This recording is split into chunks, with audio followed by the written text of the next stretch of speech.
Assalamualaikum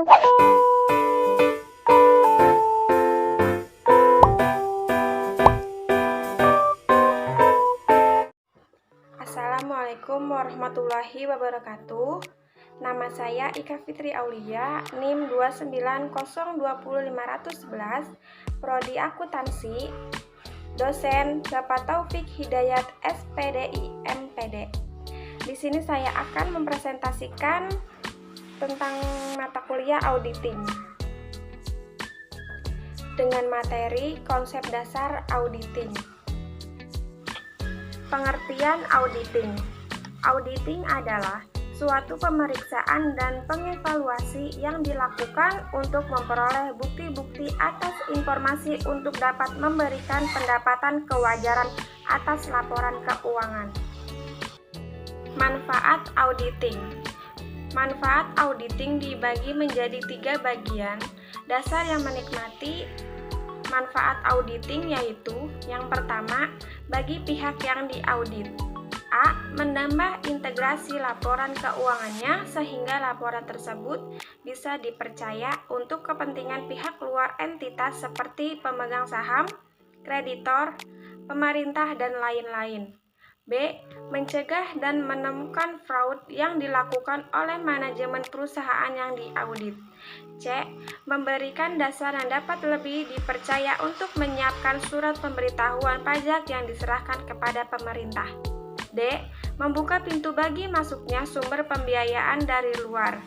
E. Menyikap kesalahan dan penyimpangan moneter dalam catatan keuangan. 2.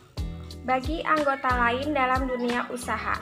A. Memberikan dasar yang lebih meyakinkan pada kreditur atau para rekanan untuk mengambil keputusan pemberian kredit. B.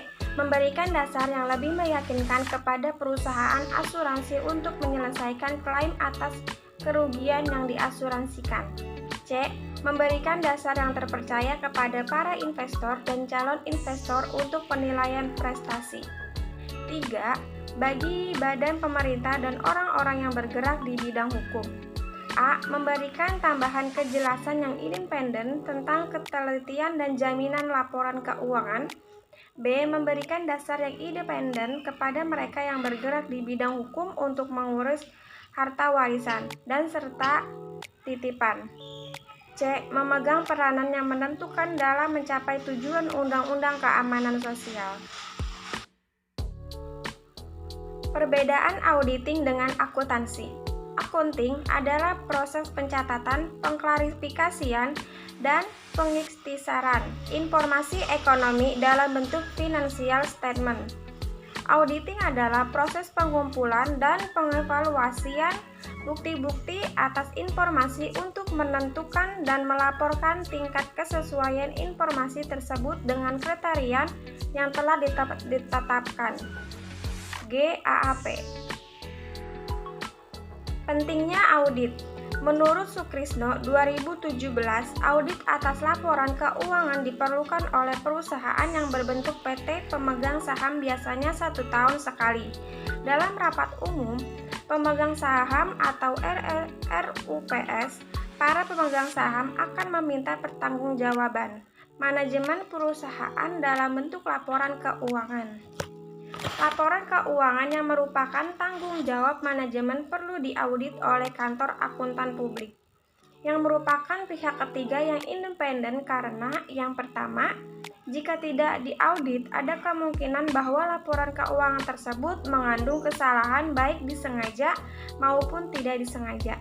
Kedua, jika laporan keuangan sudah diaudit dan mendapat opini wajar tanpa pengecualian dari KAP, berarti pengguna laporan keuangan bisa yakin bahwa laporan keuangan tersebut bebas dari salah saji yang material dan disajikan berdasarkan prinsip umum akuntansi Indonesia. 3. Mulai dari tahun 2001, perusahaan yang asetnya 25 miliar ke atas harus memasukkan audit financial statement ke Departemen Perdagangan dan Perindustrian. Jenis-jenis audit.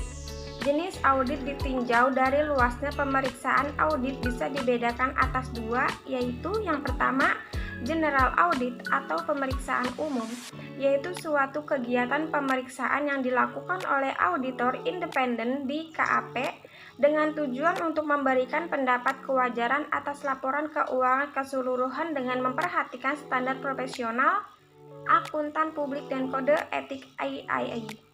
Kedua, spesial audit atau pemeriksa khusus, yaitu suatu pemeriksaan secara ruang lingkup khusus yang sifatnya terbatas, yang dilakukan oleh auditor independen disebut KAP, dan pada akhirnya audit tidak perlu memberikan pendapat laporan keuangan tersebut, tetapi mendapat diberikan tertabat pada masalah atau pos tertentu yang terpisah. Misalnya, sebuah perusahaan menginginkan audit pada divisi keuangan khusus untuk laporan pengeluaran kas perusahaan. Standar audit. Standar umum. Yang pertama, audit harus dilakukan oleh seseorang atau lebih yang memiliki keahlian dan pelatihan teknis yang cukup sebagai auditor. Yang kedua, dalam semua hal yang berhubungan dengan perikatan, independensi dalam sikap mental harus dipertahankan oleh auditor.